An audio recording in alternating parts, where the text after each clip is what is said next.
Assalamualaikum warahmatullahi wabarakatuh. Bismillahirrahmanirrahim. Alhamdulillahirabbil alamin wassalatu wassalamu ala asrofil anbiya'i wal mursalin sayyidina wa maulana Muhammadin khatamin anbiya'i wal mursalin. Mubasyiratan bil ikhtifa wal ikhtisar. Kami dari kelompok 1 akan mempresentasikan mengenai pengertian pengelolaan kelas atau manajemen kelas. Anggota kelompok kami yaitu yang pertama saya sendiri Ahsanil Azami NIM 060102230002 dan yang kedua yakni Anjani Rahmatul Ummah NIM 060202230027. Langsung pada pengertian manajemen atau pengelolaan kelas. Istilah pengelolaan atau manajemen berasal dari akar kata kelola ditambah awalan pe dan akhiran an menjadi pengelolaan. Sedangkan manajemen berasal dari kata kerja bahasa Inggris yaitu to manage, artinya mentutor, menemukan, mengendalikan, mengelola, menjalankan dan melaksanakan. Para ahli berbeda dalam menyampaikan atau mendefinisikan kata manajemen atau pengelolaan ini, yaitu pendapat pertama menurut pendapat Shane bahwasanya manajemen dapat dipahami sebagai suatu profesi yang menuntun kualitas aktivitas di dalamnya. Sedangkan kedua yaitu menurut Lawrence Epley menyatakan bahwa manajemen merupakan keterampilan yang dimiliki individu atau organisasi dalam memotivasi orang lain agar bersedia melaksanakan suatu tugas. Yang ketiga yaitu menurut Rick W. Griffin, manajemen mencakup rangkaian proses seperti perencanaan, pengorganisasian, serta pengendalian terhadap sumber daya guna mencapai tujuan secara efektif dan efisien.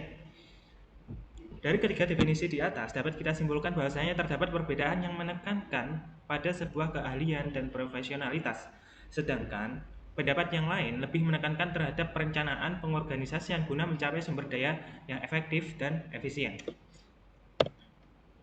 Kemudian terdapat aspek-aspek pengelolaan dalam lingkungan kelas, yaitu secara garis besar aspek ini terbagi menjadi dua inti yang sangat penting, yaitu pengaturan siswa dan pengaturan ruang kelas.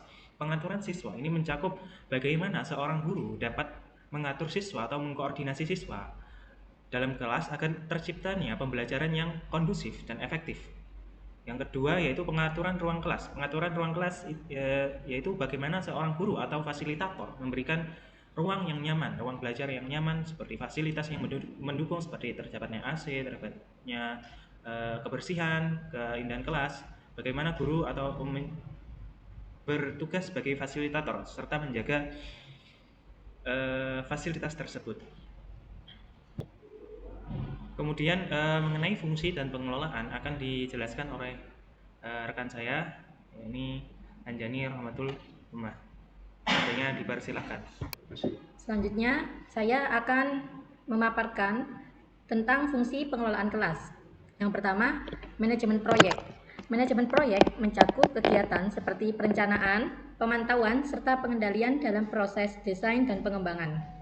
Yang kedua, manajemen sumber daya yang melibatkan proses perencanaan, pengawasan, dan pengendalian terhadap sistem pendukung serta layanan yang tersedia.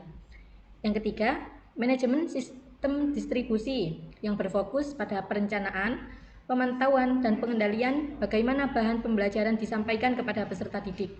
Dan yang keempat adalah manajemen informasi yang meliputi perencanaan, pemantauan, dan pengendalian dalam menyimpan, mengirim, memindahkan, atau mengolah data untuk memastikan informasi tersedia dalam mendukung proses belajar.